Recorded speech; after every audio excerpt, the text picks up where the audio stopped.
आपल्यापैकी बहुतेकांच्या दिवसाची सुरुवात ही स्लाइस ब्रेड आणि पाव खाऊन होते, तर अनेक जण दिवसभरामध्ये बर्गर पिझ्झा खातच असतात. मात्र याच पाव बर्गर पिझ्झामुळे कर्करोग होण्याचा धोका आहे.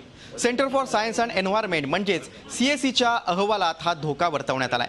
पावामध्ये कर्करोगाला कारण ठरणारी पोटॅशियम ब्रोमेट आणि पोटॅशियम आयोडेट ही रसायनं मोठ्या प्रमाणात आढळून आली आहेत. अनेक देशात या रसायनांवर बंदी आहे. CSEनं दिल्लीतल्या 38 मोठ्या फास्ट फूड सेंटर्समध्ये मिळणाऱ्या स्लाइस ब्रेड आणि पावांची तपासणी केली आणि त्या आधारावर त्यांनी हा अहवाल तयार केलाय. तसंच food safety and standards authority of इंडियानं या पदार्थांवर बंदी आणण्याची सूचनाही CSEनं केली आहे. दरम्यान हा अहवाल तपासणीसाठी पाठवण्यात आल्याचं केंद्रीय आरोग्य मंत्री JP नड्डा यांनी सांगितलंय. पोटॅशियम ब्रोमेट हा पिठासारखा दिसणारा पदार्थ आहे. त्याला कोणताही रंग गंध नसतो. बघा, पोटॅशियम ब्रोमेट काय, हा पदार्थ विषारी असतो, शरीराला अपायकारक आहे. कॅनडा, नायजेरिया, ब्राझीलमध्ये पोटॅशियम ब्रोमेटवर बंदी आहे. दक्षिण कोरिया, पेरूमध्ये पोटॅशियम ब्रोमेटवर बंदी आहे. बघा, अनेक देशांमध्ये या पदार्थावर बंदी आहे. पाव फुगवणं लुसलुस होऊ शकतो, म्हणजेच कर्करोग होऊ शकतो. International agency for research in कॅन्सरनं 1999 मध्ये हे सर्व स्पष्ट केलं होतं. पोटॅशियम ब्रोमेटचे प्राण्यांवर प्रयोग केले गेले होते. किडनीमध्ये ट्यूमर, थायरॉइड, कॅन्सर होत असल्याचं निष्पन्न झालं होतं. आणि यावर केंद्रीय आरोग्य मंत्री JP नड्डा यांची काय प्रतिक्रिया आहे ती ऐकूया.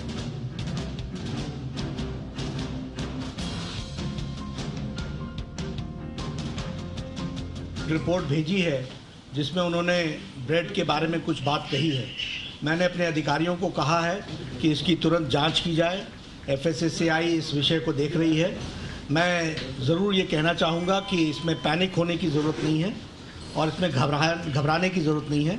बहुत जल्द सरकार इसकी डिटेल्स को देख करके जो भी इसमें उचित कदम उठाने को होगा वो हम उठाएंगे. आणि याच महत्त्वाच्या बातमी संदर्भात अगदी महत्त्वाची घडामोड आहे, सर्वसामान्यांसाठी महत्त्वाची बातमी आहे, महत्त्वाची घटना. आणि याच संदर्भात आपण अधिक चर्चा करूया.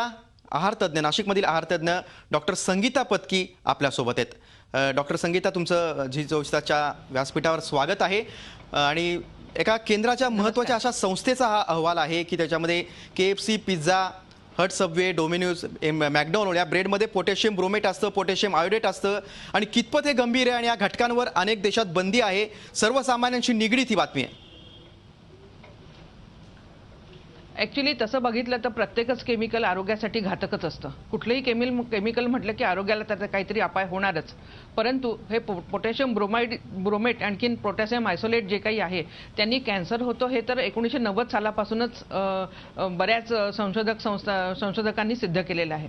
आता हे का बेसिकली वापरलं जातं ब्रेडमध्ये हे जर का बघितलं तर ब्रेड पटकन फुगावी, म्हणजे मऊ व्हावी, लुसलुशीत व्हावी, त्याचा ॲपिरन्स सुधारावा, पांढरीशुभ्र व्हावी, या सगळ्या कारणाकरता हे वापरलं जातं. आणि त्यातूनही अजून महत्त्वाचं म्हणजे हे वापरल्याने कॉस्ट कमी होते. अतिशय स्वस्त असं हे केमिकल आहे, त्यामुळे कॉस्ट कमी होते. नॅचरलीच प्रत्येक गोष्टीची कॉस्ट कमी करण्यामागे उद्योजक असतो आणि म्हणून ते जास्त प्रमाणात वापरलं जातं. हे ब्रेड वापरणं आरोग्यासाठी, म्हणजे ब्रेडमध्ये हे पदार्थ वापरणं हे धोकादायक आहेतच. म्हणूनच 1990-94 सालापासून सर्व पाश्चात्य देशांमध्ये यावर बंदी आलेली आहे. आपल्या देशात अजूनपर्यंत बंदी आली नव्हती, परंतु ही फार चांगली गोष्ट आहे की गव्हर्नमेंटनी ह्याच्याकडे फार योग्य नजरेने बघितलेलं आहे आणि काही दिवसातच त्याचा अहवाल सिद्ध झाल्यावर अगदी अचूक तुम्ही म्हणालात.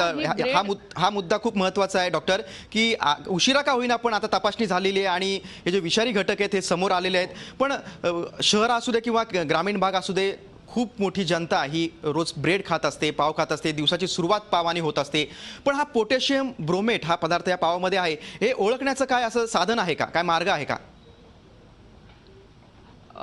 जितकी ब्रेड मऊ आणि लुसलुशीत, जितकी चांगली, तितकं ती त्याच्यामध्ये ह्याचं प्रमाण जास्त असू शकतं असं म्हणायला काही हरकत नाही. कारण की आपण नुसत्या गव्हाच्या पिठाची ब्रेड केली तर ती फुगत नाही, त्याला लुसलुशीतपणा कमी असतो. जितका मैदा जास्त आणि असे केमिकल्स जास्त की जे फ्लोर रायझिंग करतात, फुगवण्याची क्रिया झटकन घडवतात यामध्ये, त्यामुळे ती ब्रेडचा अपीअरन्स सुधारतो. आपण दुकानात गेलो तर काय बघतो, ब्रेडला हात लावून बघतो. मऊ ब्रेड दिसली की आपण पटकन घेतो, थोडी कडक दिसली की आपण ती ब्रेड रिजेक्ट करतो.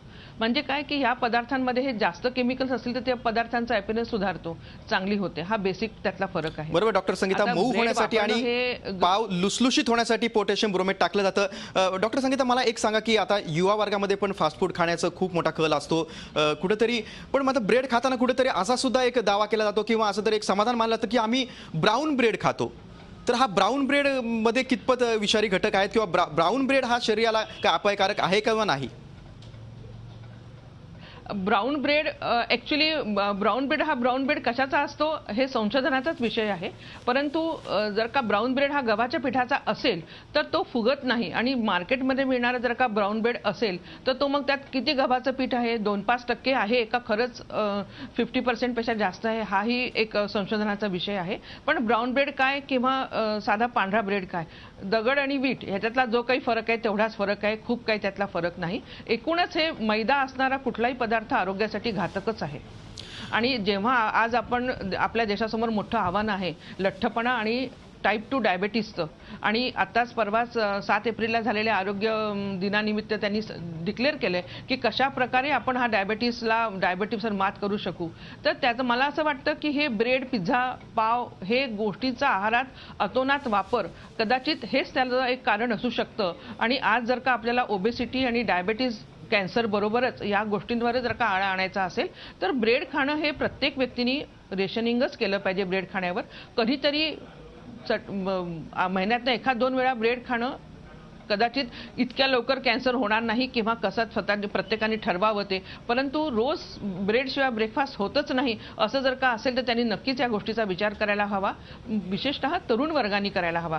कारण की आजकाल जी तरुण पिढी आहे ती सगळी IT सेक्टरमध्ये काम करणारी, दिवसाचे 10-10, 12-12 तास एका ठिकाणी बसून काम करणारी, आणि अशा भूक तर लागतेच. अशा वेळेस पटकन काय मागवलं जातं, सगळ्यात तळलेलं नको, बाकी काही पदार्थ नको म्हणून ब्रेड सँडविच आपण मागवतो. म्हणजे मॅक्झिमम खाल्ली जाणारी गोष्ट ती ब्रेड, पिझ्झा, बर्गर. म्हणजे पुन्हा ब्रेड प्रत्येक ठिकाणी आलाच. आणि ह्या गोष्टी रेडीमेड अवेलेबल असतात, कम्पॅरेटिव्हली स्वस्त असतात, म्हणून या पदार्थांचा जास्तीत जास्त वापर होऊ लागलेला आहे. आणि हेच लोक जे आहेत, आजची तरुण पिढी जी आहे, म्हणजे वय असं 25 ते 45 ही तरुण पिढीच या सगळ्या आजारांना बळी पडणारी आहे. त्यामुळे या लोकांनी याच्याकडे विशेष लक्ष देऊन अशा बातम्यांकडे लक्ष दिलं पाहिजे आणि बघितलं पाहिजे की नेमका मला आहार माझा कसा बदलायचा आहे आणि नेमकं मला काय वापरायचं आहे आहारामध्ये. डॉक्टर संगीता, तुम्ही मगाशी म्हटलात की मैदा हा शरीराला अपायकारक असतो. अगदी बरोबर आहे. अमेरिकेमध्ये पण काही महिन्यांपूर्वी एक संशोधन झालं होतं आणि त्यामध्ये बऱ्याच अमेरिकन नागरिकांना अति मैदा खाण्यानं किंवा अति ब्रेड खाण्यानं गंभीर अपाय झाले होते. आता तुम्ही आहार तज्ज्ञ आहात की तरुणांना की युवा वर्गाला, मेट्रो शहरातील जे युवा वर्ग आहे त्यांना काय सल्ला द्याल की ब्रेड हा पूर्णपणे टाळता येऊ शकतो, त्याला दुसरा काय पर्यायी पदार्थ आहे का? आजकाल बऱ्याच फास्ट फूड सेंटरमध्ये पोळी, पराठे यासारख्या गोष्टी अवेलेबल असतात. म्हणजे मला ही त्याची पूर्ण जाणीव आहे की बाहेर राहून नोकरी करणाऱ्या लोकांना जेव्हा घर जवळ नसतं तेव्हा काहीतरी रेडीमेड पदार्थांचाच आधार घ्यावा लागतो. पण अशा वेळेस त्यातल्या त्यात आपण असे पदार्थ निवडावे की ज्याच्यामध्ये फर्मेंटेड पदार्थ किंवा काही असे फुगवलेले बेकरीचे पदार्थ नसतील. मग त्याला आपण दुसरा काहीतरी पर्याय काढू शकतो की आजकाल आपण मिसळ मिळते सगळीकडे, पाव सोडून मिसळ खावी, इडली वगैरे यासारख्या गोष्टी खाव्या की ज्याच्यामध्ये मैद्याचा वापर अगदी कमी असतो. रेडीमेड सगळीकडे फास्ट फूड सेंटरमध्ये या गोष्टी मिळतात.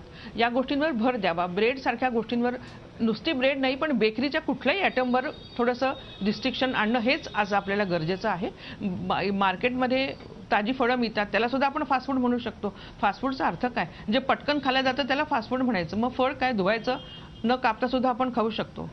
आपण असे पर्याय आपल्या जवळ ठेवावे, आपल्या बरोबर बाळगावे. अशा काही गोष्टी, काही घरून काही गोष्टी आपण करून घेऊन जाऊ शकतो, अशा गोष्टी वापराव्या.